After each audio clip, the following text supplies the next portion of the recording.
So we've had a decent couple weeks here in Northeast Ohio where I've been able to squeak through maybe 5 or 6 nights of imaging. And after going ahead and getting rid of all those bad frames, we are left with this here. So we are left with an Lrgb and an HA.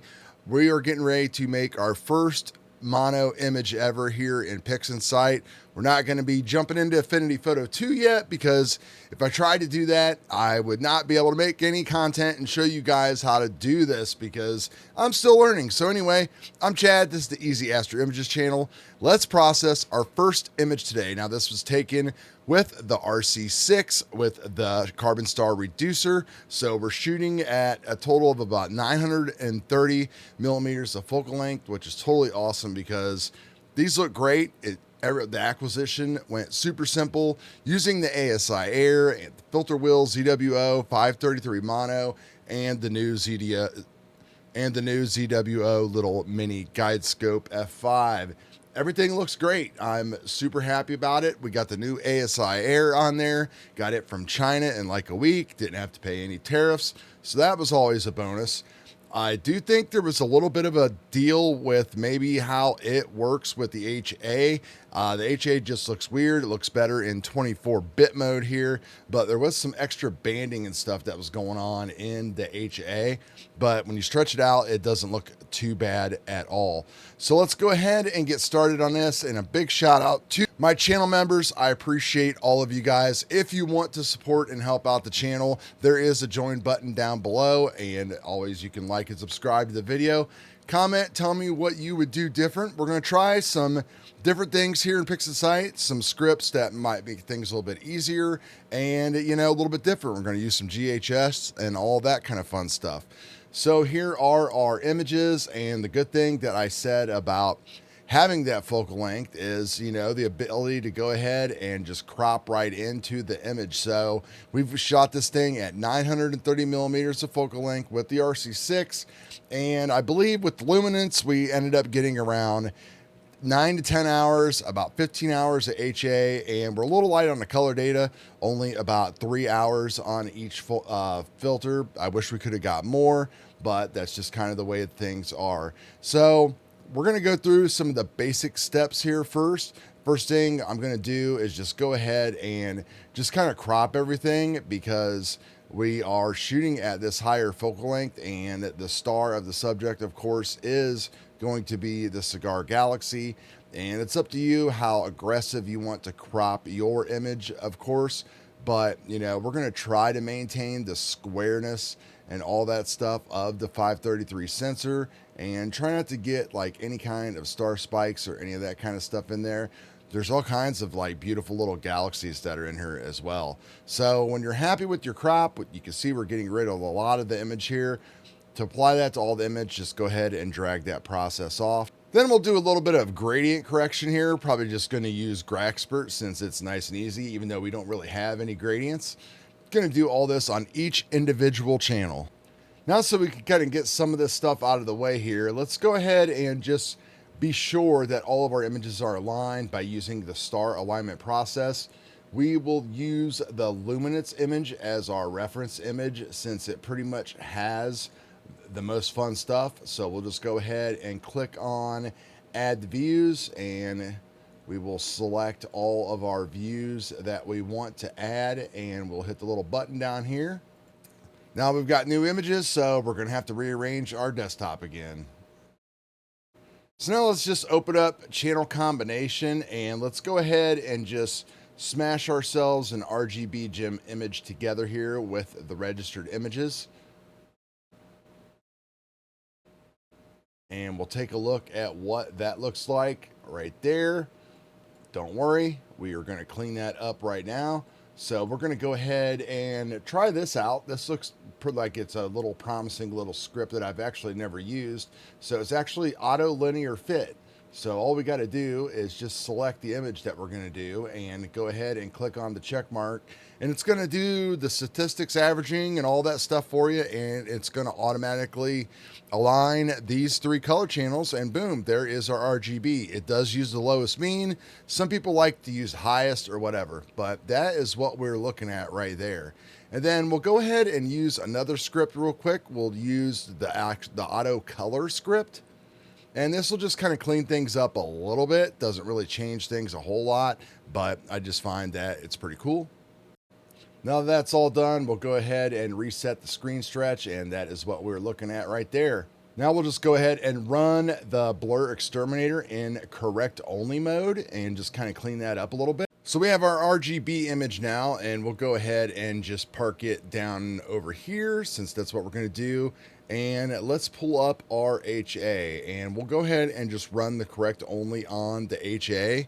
And then what we'll do is pull the stars out of it and then open up GHS and start to stretch this baby. So we don't really want the stars, so we can go ahead and tell it to throw away the HA stars. And that is looking fine. You can see all of the cool little HA stuff that we picked up back there in the background.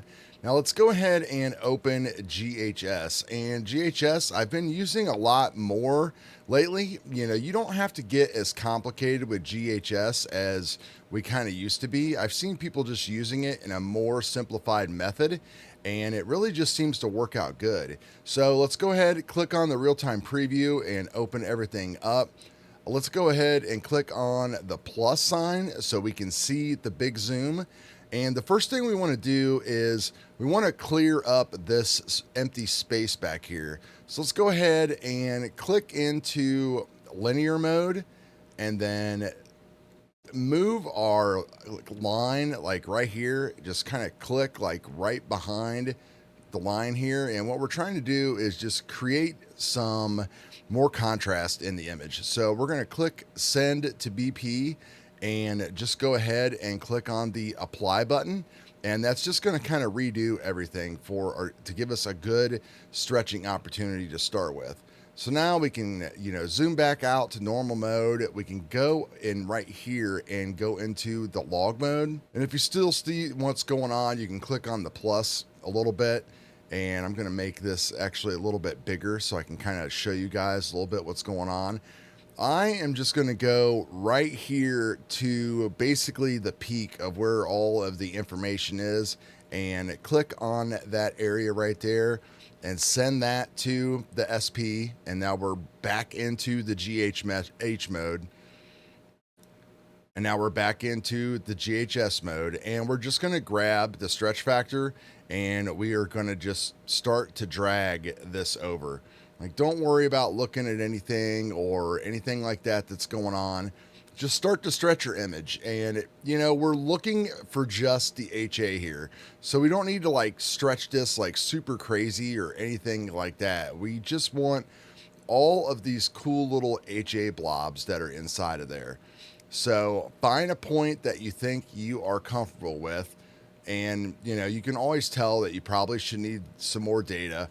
And once you start blowing out your cores and stuff a little bit, you can grab the local stretch intensity and move it up a little bit. And it's going to kind of dial that stuff back a little bit. So that way it's not going to get super crazy. And then you can kind of play back and forth the game between both of them. And once you are comfortable with kind of that you got your HA details, because this is going to be the additional red that we're going to add into the image. So if we zoom in right here, you can kind of see that that's just kind of what we're looking at. And we've got some, nice things here, but we can go ahead and clear that kind of stuff up in the curves transformation. Going to go ahead and apply that and go ahead and close GHS. And that is our HA. We'll open up the curves transformation real quick and we'll just clean it up a little bit. We will open a real-time preview and we'll find our background, which is kind of right in here, and we want to like definitely kind of pin that down, and then all the bright stuff we can see is up there. So we'll put another couple points around in here, and we will lift up a little bit on the brighter stuff. And we were kind of just pulled down a little bit here and a little bit down here to kind of lower that background level down a little bit, just to kind of make that stuff pop a little bit. Once you're happy, I think that looks good right there. We'll go ahead and apply it. And then that is going to be our HA image. And we'll go ahead and get to work now on the RGB. Going to go ahead and just change this identifier to HA, so we are good to go. And we'll go ahead and hide that down here with our RGB. And now let's go ahead and let's open up the RGB and let's get it stretched. So I find myself using GHS a lot more than ever before. It's really got some fine controls and it's a fun tool to use. You just got to be very delicate with everything, I guess, and you got to really keep it simple. Most of the stuff is just going to be revolving around manipulating the main slider for your stretch intensity and then kind of dialing things back or up with the local intensity. I like to swap back and forth between linear to reset my black point always, and then I like to go back into GHS and just do like that basic stretch where you kind of select the middle of the histogram peak and send that SP down there and then just kind of stretch away. Now it's also very handy, like in this RGB channel we'll be using to stretch our saturation. I find that its saturation stretching ability for some reason works in a way more controllable and finer manner than doing that normal saturation input in curves transformation. So when you're trying to set like your initial saturation and everything, it works great. And you can just see just how cool our straight out of GHS RGB data is stretching out here. It's really, really good. And all I'm doing is just messing with that local intensity slider a little bit, and then I am working with the main stretch intensity after we have already sent the SP number. So a lot of people will kind of hover over different areas of the image and try to manipulate to bring out different details and all that kind of stuff. I think the better way to do that is to just do what I'm going to do in this video, which is to just clone your base image and stretch, to like maybe 2 or 3 different images at different intensity levels, and then just kind of blend those together using the image blending script, which is the closest thing that we have in Pixinsight to something that works more layer based like Photoshop or Affinity Photo 2. It's really great. It's not as finite and ideal because it doesn't have all of the little extra bells and whistles built into it that you can do inside one of those photo editing programs. But if you want to do all of your editing within Pixinsight, like I'm doing in this video, it still works out really, really good. So I'm just going to continue on here working on this RGB image as I voice this over. And here in about another minute, we will get on with the rest of the video. So just take a look and you'll see what my process is. And we ended up looking with a pretty good RGB image, I think.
So let's go ahead and put our HA into here, and we're going to do this the quick and easy way.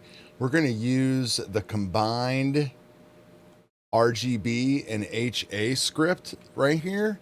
And this script works pretty well. Sometimes, depending upon the galaxy, like if you're doing like an M101 or M51, where you've got like little pops of HA that would be like throughout the galaxy, then you would probably want to create a mask. With this one, I don't really see it as necessary for a mask because the HA is just kind of all in here everywhere. And this is probably where something like a layer-based type of photo program would help you out quite a bit. So if we zoom in here, you can see that we've got our HA kind of interjected into here. And if you want to, you can lower the amount that you want added into here. And this works, pretty well. So, it's not like the worst thing ever to use these sliders. We could try going, heavier on the HA. And really what it's doing is just kind of adding like that, like third little color for us in there. So I like it pretty good. So I'm going to stick with like an amount of like 2.3. I think that looks pretty good without overdoing it, and it should be able to still help us resolve some of the other details. Let me try 2.5 again and see how that looks. Yeah, I don't really see a whole lot of difference, so we'll just go ahead and do the 2.5 and we'll accept that. And now there is our image over there. So if we go ahead and take a look here, and if we just zoom in and we do kind of like a before and after type of deal, there's our before and there's our after. So it really just kind of just interjected that extra color and made everything look better. And that's pretty much what we're doing with our HA.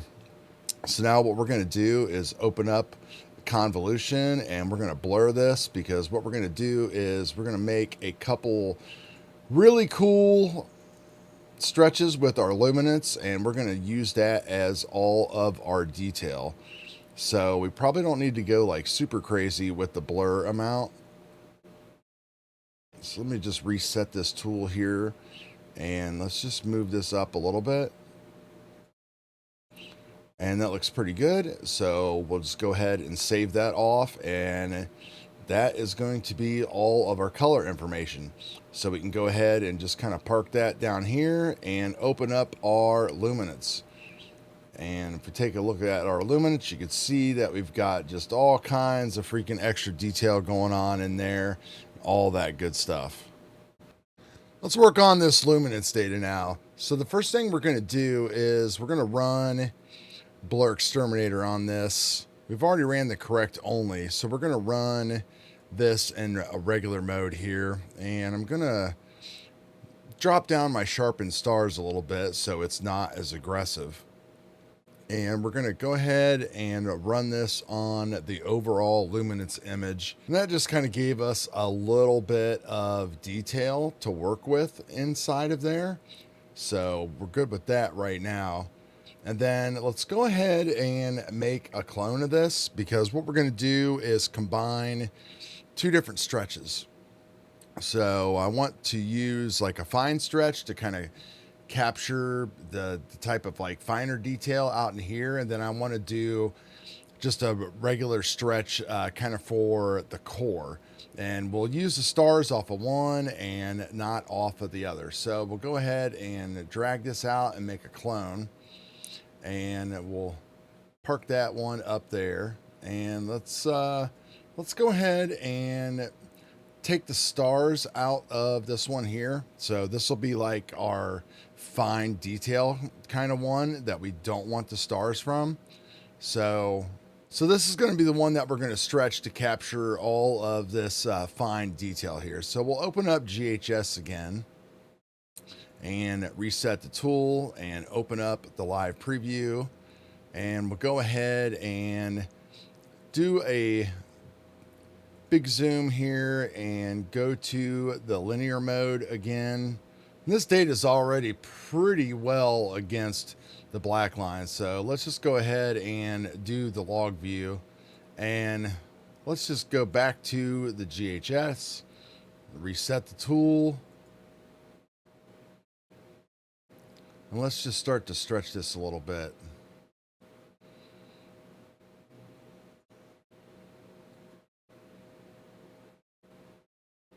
Kind of see what we're doing here. I'm going to go ahead and apply that, and then we'll go back into the linear mode, and let's just go ahead and raise that up, that black point a little bit to help control our contrast. And now let's just kind of do this in a multi-step type of method. So let's send this to STP, and we'll just give this a little bit of a push. And what I'm trying to do is just, I want to bring out as much of that detail as possible and not really worry so much about what's going on in here. We can raise the local intensity a little bit if it drives you that crazy. And then we can probably accept that, and then go back again into the linear mode. And let's just go ahead and pull this back down again. Kind of a little bit of an iterative process. And now let's just kind of work on this stuff right here. So let's go ahead and send that to our SP, and let's just start stretching that out a little bit.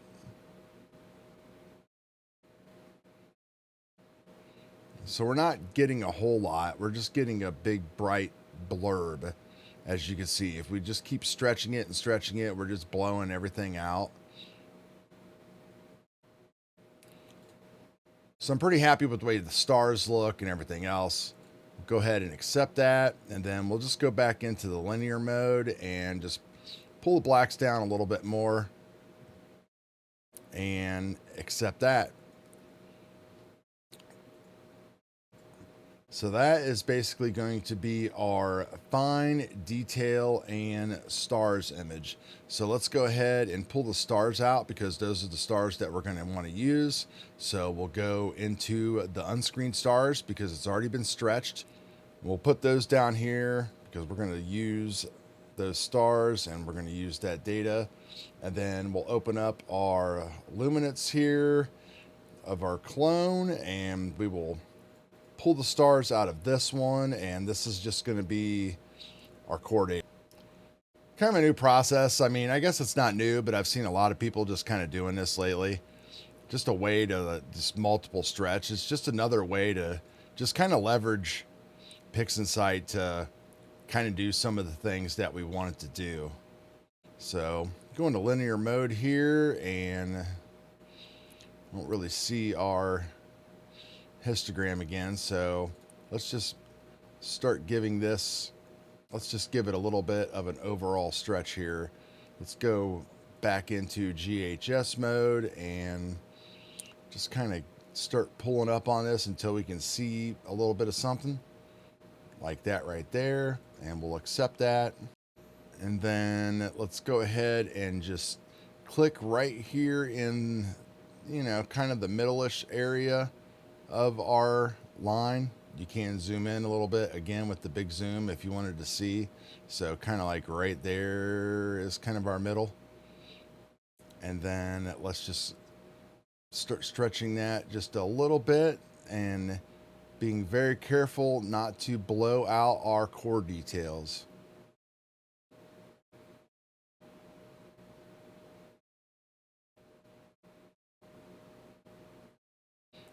Really want to just like capture the sharpness of everything here. So it's going to be kind of up to you what you want to do. I think that looks pretty good right there. GHS has always been a little funky, but I've kind of warmed up to it a little bit. So you just kind of play around for a little bit. It's not super complicated. A little bit of less is more attitude. So now what we're going to do, instead of doing pixel math and all that kind of crazy stuff, is we're going to use the image blending script. It's the closest thing in Pixinsight that we have to something like that operates like a layer-based photo editing type of software. And in this case, I think it's going to work fairly well. So this is the lower intensity stretch that's got a lot of the actual nice deep details. And of course, right here is our regular image that we stretched more to get more of the finer type of stuff. And I try to use this script whenever I absolutely can, because I think it works just really, really good. So your base image is going to be the clone, and then we're going to interject the L. I'll go ahead and do a zoom here just to kind of show you what we originally are working with. So this is our image before we do any kind of blending, and your blending modes are down here. Typically we'll do blending modes like screen for our stars, or maybe soft light or something. Let's zoom in even more here, and what we're going to do is select just that luminance, which is just L, and I've already selected replace because I think it's just the one that's going to work the best. So I want to replace all of the pixels in this image with the pixels of this image, and we'll see how things go. So zooming in there, that doesn't look too bad from the start. Now we can control all of this a little bit by messing around with our different sliders. We could turn the opacity all the way up, and we can see that it's going to really just kind of blow everything out with that fine stretch. And if we lower the opacity all the way, you can see that we're not going to cover as much details as we wanted to. So what you want to do is just kind of play around with the opacity slider first to try to recover some of these details. And probably what I would recommend is that you give yourself a really good view over here and zoom in for a comparison to see how much of that you're actually bringing back in. And then you can start playing with mid-tone sliders to control even more of the intensities of those images. And, you know, the highlights, you can adjust those.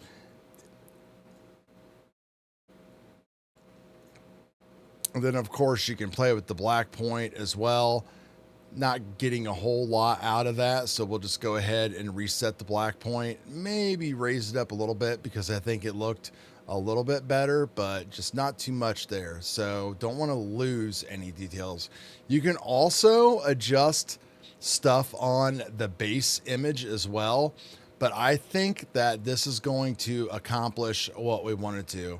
So let's go ahead and save that and create our new image.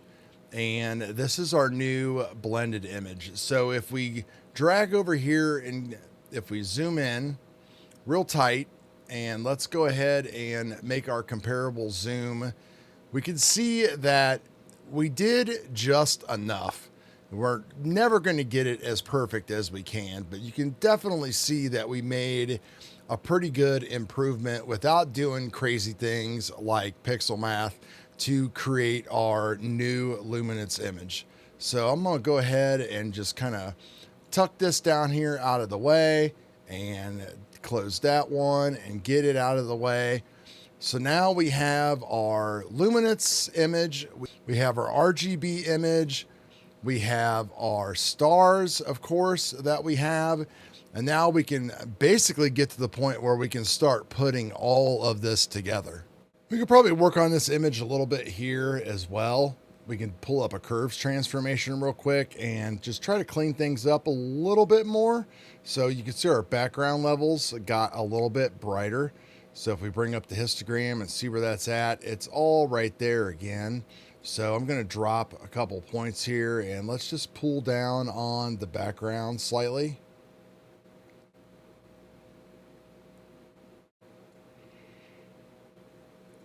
And then if we want to just pull up on the highlights a little bit, and we don't want to get too crazy because we don't want to like ruin all the stuff that we just worked so hard to bring back.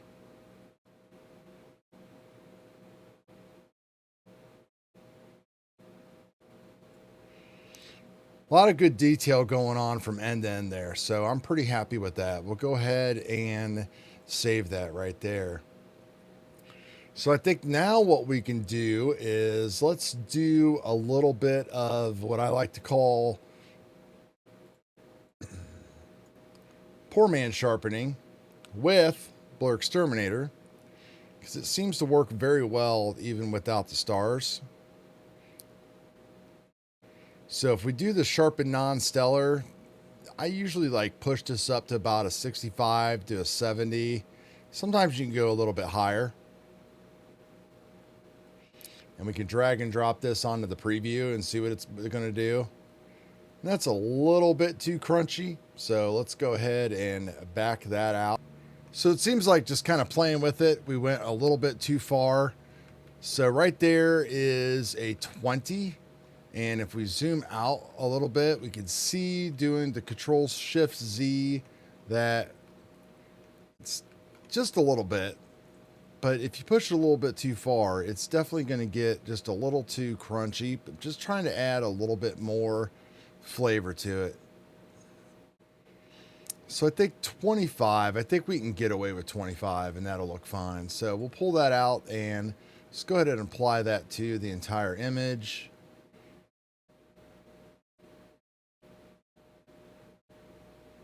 And that's just going to crunch it up a little bit. So that's fine. I like that. Go ahead and delete this preview. And now let's go ahead and add the stars back in here. And I have a pixel math built in. This is this regular one that everybody's seen that's included in Star Exterminator. And I've changed this image name to Starless. And then we have our stars. So we can go ahead and execute that. And now we have our stars back in there with M82. And that alone just looks really good. So now we need to combine this with this. Now, if we want to try to clean this up a little bit, we can run a little bit of Noise Exterminator on this. There's no color on there, so we'll turn that down.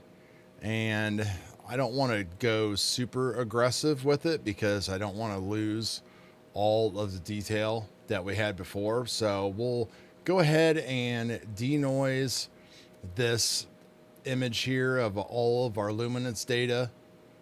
And we can do the before and after and see how that cleaned that up nicely and didn't lose any details. And then over here, what I want to do is I do want to denoise this image and this color with our RGB. So you can do this before or after if you wanted to. Really doesn't matter. Might as well do it before we put both of them together.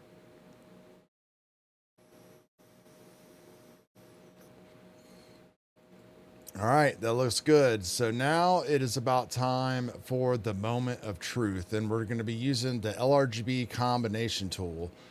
And what we're going to do is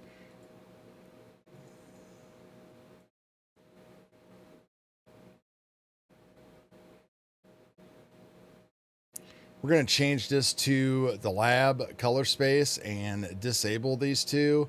And then we will drag our luminance. Oh, I lost it. Not that one. The L. And just drag that right into there. And then we will drag and drop this onto our RGB image.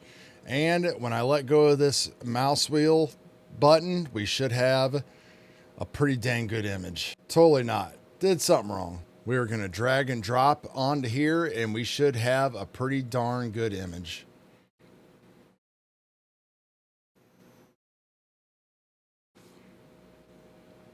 Yeah, wow. Definitely my best M82 that I have ever done. I mean, definitely could use more power and more integration time, but the quality that you get just kind of out of these RGB filters and doing all these just couple extra steps is just amazing. I mean, I am super happy. This is like a half-baked process, video and everything else. And just what we got here is just, I just love it.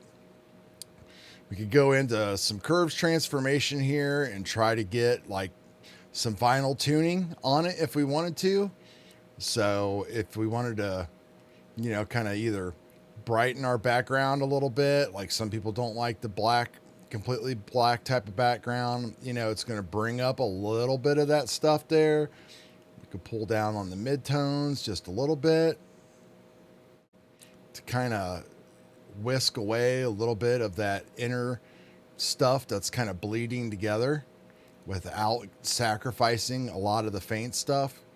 And then we can probably play with the high slider here as well and try to limit some of the crunchiness that's going on in there, but I don't want to push it too far. And we'll go ahead and apply that and reset the tool. And then maybe we can just add in a little bit more saturation.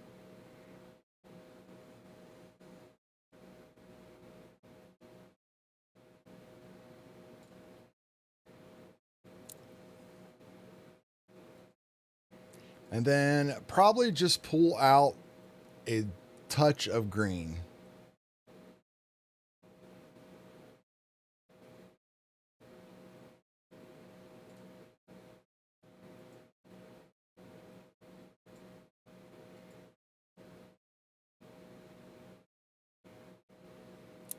Maybe it looks a little too purpley. I don't know. I think it looks really, really freaking great. And then I always like to do the final touch, of course, is a little bit more of Blur Exterminator. And we can just totally turn down the sharpening as well. And we'll turn down the sharpen non-stellar. And let's just go ahead and make a preview and see what it's actually going to do for us. Because if there's no sense of doing it if it's going to ruin the image that we already worked to create, right? Yeah, it's very subtle, but you can just see that there is just some correction going on, like in these little spire type of things right here. And you could definitely see that it's just kind of clearing things up a little bit more down there. Just tightening up the stars ever so slightly. So let's go ahead and delete the preview, and we will apply this to the entire image. And I'm going to call that good. I mean, I really like the way that this looks. There's so much detail and everything that's in there. Some of it got pushed in here, obviously a little too much. And with more HA and more time, we would start to even capture even more of this. But just seeing all of the different deviations and everything that's going on, like you can even see deviations going all the way out into here with that HA and that luminance. And down in here, seeing all the different colors and all the different stuff that's going on. You know, usually with M82, we're so focused on the core. And I remember my first image, you know, just getting this burning of the cigar galaxy in there. And now you can see that we've got just these spires that are coming out with the HA. We've got kind of like this swirling effect going on with everything. I mean, it's just great. You know, probably I will process a couple more times, but I definitely just wanted to show you guys my first image here and how happy and how proud I am of it. I think it looks awesome. And it wasn't very hard to do. It's a little overwhelming doing the multiple stretches and everything, but in the end, we did it all in Pixinsight, pretty easy. There's definitely better ways to do it, I think, that have been proven, but I think this is where my skill level is at right now, and we'll be working more towards it in the future. So appreciate you all. We will talk to you later, and peace.